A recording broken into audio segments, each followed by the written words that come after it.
대장동 특혜 의혹과 관련된 비리는 윤석열 정부 때 제기된 게 아니라는 거예요. 이거는 문재인 정부 때 이낙연 후보 측에서 제기를 했었던 거죠. 두 번째는 이 대장동 부분에 대한 것들은 민주당 자체의 비리가 아니다라는 거예요.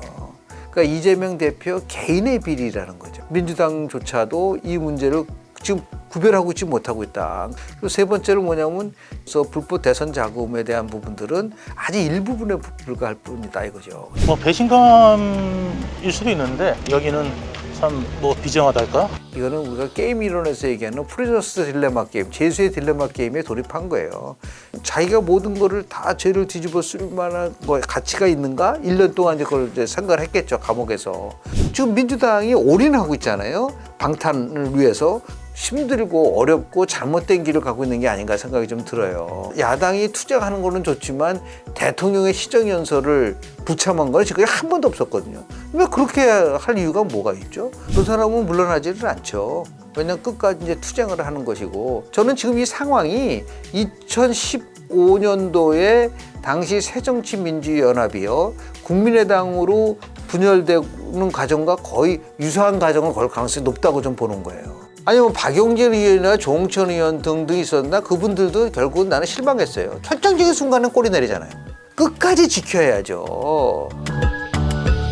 일단 이제 대장동 의혹과 관련돼서 우리가 좀 짚고 넘어가야 될 부분이 있는데요. 성남시장 당시 이재명 시장이 대장동 개발을 이제 진행을 했는데, 그때 이제 공공이익으로 환수한 부분이 있고, 그다음에 민간업자들에게 너무 특혜를 준 게 아니라 이 두 가지로 나눠져 있어요. 그런데 이재명 대표는 자기가 잘해서 공공이익 환수금을 굉장히 많이 가져왔다. 1,500억 정도를 가져왔기 때문에 그때 굉장히 나름대로 성과가 있었다라고 하지만, 그거 말고 민간업체들이 수천억의 그 특히 이익을 받던 것에 대해서 이제 특혜 의혹이 제기가 된 거거든요.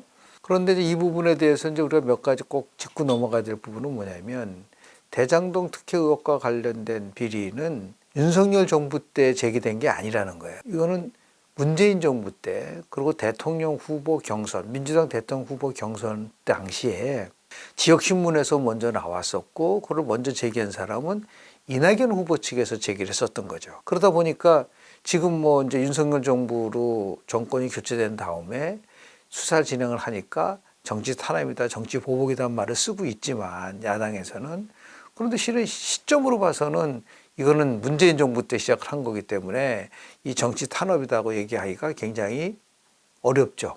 이제 정권이 바뀌고 나서는 이제 적극적으로 수사를 하다 보니까 이제 정치 탄압이다, 이제 이런 얘기를 하고 있는 거라는 것이 이제 첫 번째 우리가 좀 알아야 될 부분이 아닌가라는 생각이 좀 들고요. 두 번째는 이 대장동 부분에 대한 것들은 민주당 자체의 비리가 아니다라는 거예요.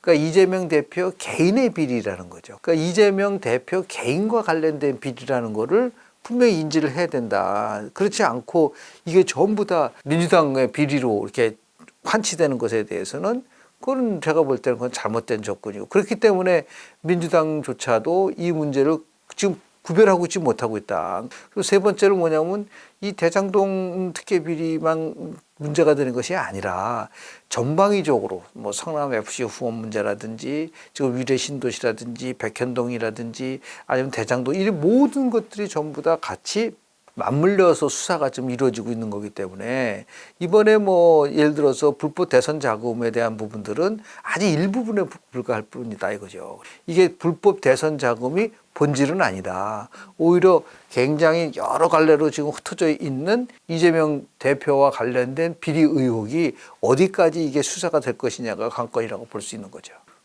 가장 많이 이제 거론됐었던 분이 이제 김만배란 분이 법조계에서 상당히 나름대로 인맥도 있고 하다 보니까 이분도 이제 참여를 했고, 그다음에 좀 남욱 변호사라든지요, 또는 거기에 정영학 회계사라든지 위례 신도시 개발 때서부터 남욱 변호사는 관여를 했었던 것 같아요. 그때 이제 성남시장 시절이었었으니까 그때 이제 유동규라든지 지금 얘기하는 김용 씨는 어떻게 되는지 잘 모르겠지만은 지금 얘기하는 정진상 실장이라든지 이런 사람들이 그때부터 관여돼서 오랜 기간 동안에 유동규, 지금 정진상, 그리고 김용이라는 세 분은 뭐 10년 이상 관계를 맺었다고 보고 있잖아요.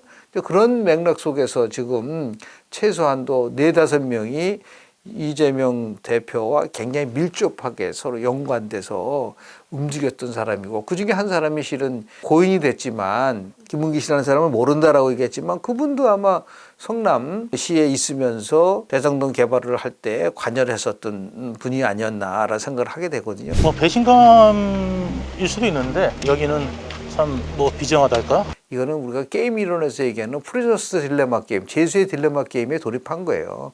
제수의 딜레마 게임이라는 거는 뭐냐면, 제수 2명, 용의자죠. 용의자 2명을 분리해서 신문을 하면서 만약에 자백을 한 사람은 용서를 해주지만 침묵하는 사람은 모든 걸 다 뒤집어 쓸 수도 있다는 걸 얘기를 하는 거예요.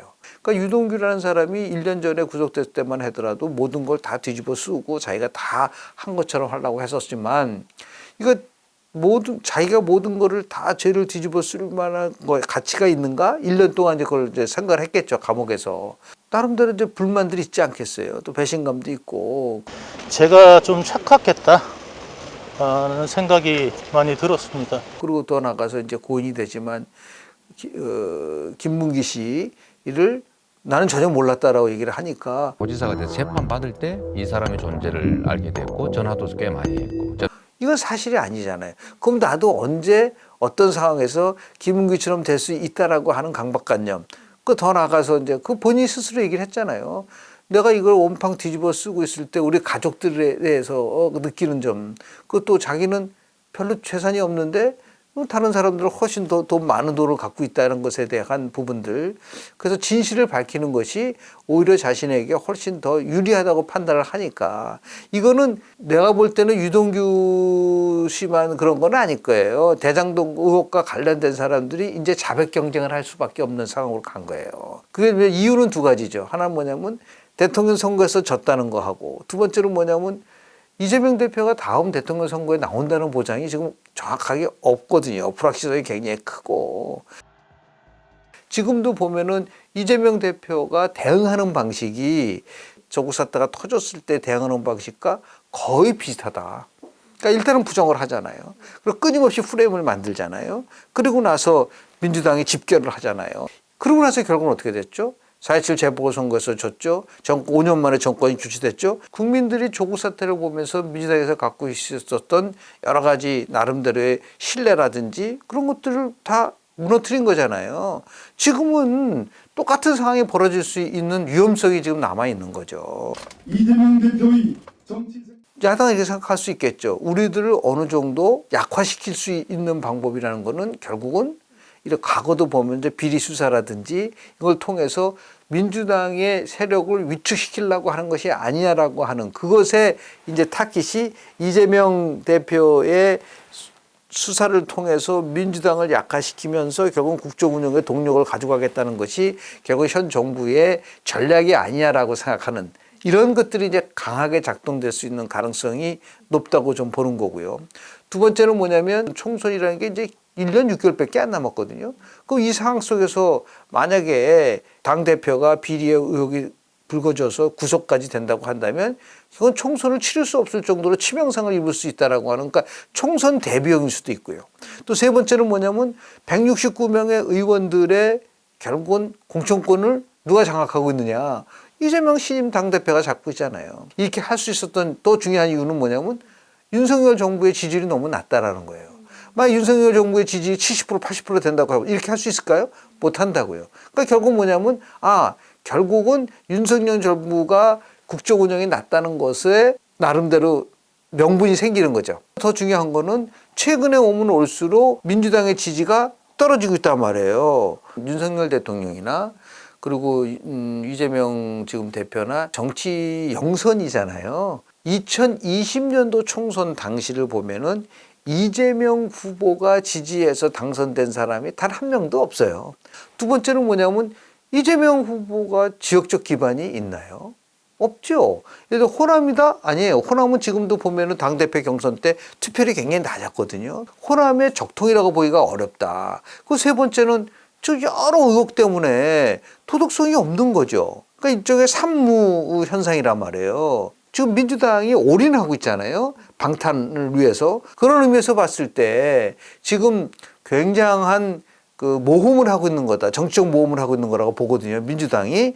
근데 그 모험이 성공할 것이냐 안 할 것이냐는 뭐 여러 가지 요인에 의해서 결정될 수 있을 수밖에 없지만 제가 볼 때는 굉장히 힘들고 어렵고 잘못된 길을 가고 있는 게 아닌가 생각이 좀 들어요.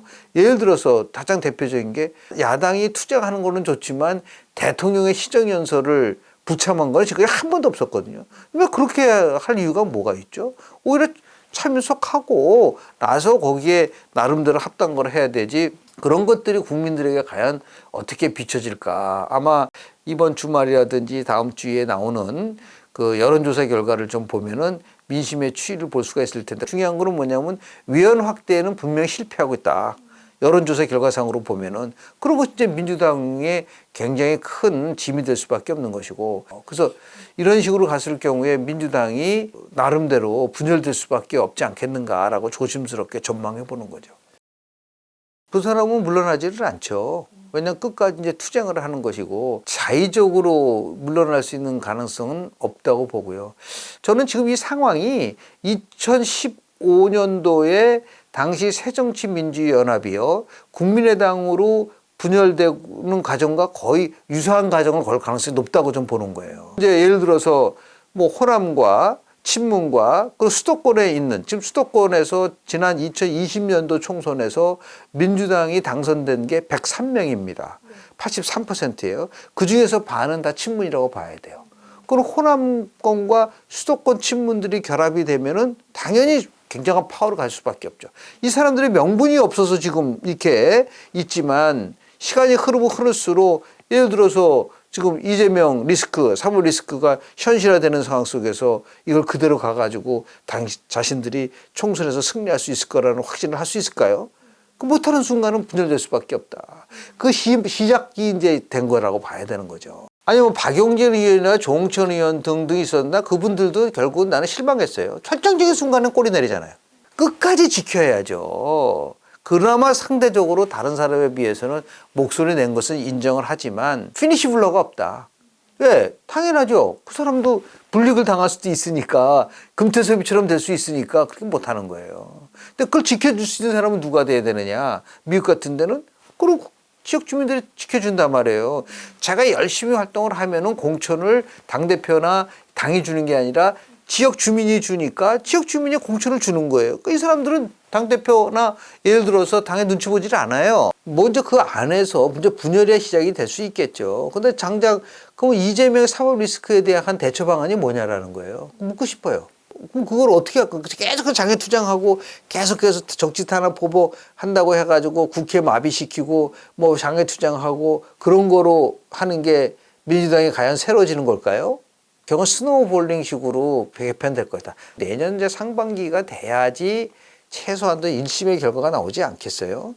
그렇게 되면 이제 거기서 분열이 올 수밖에 없는 거고, 그러면 새로운 정치를 하자고 하는 사람들이 모이게 될 것이고, 그러면서 이제 나름대로 분화가 이루어질 것이라고 보고, 그 국민의힘 입장에서는 총선에서 승리하기 위해서는 결국은 중도 보수 동맹을 다시 한번 강화시킬 수밖에 없어요. 문제는 뭐냐면 위원 확대를 과연 어디가 할 거냐 문제가 생기는 거잖아요.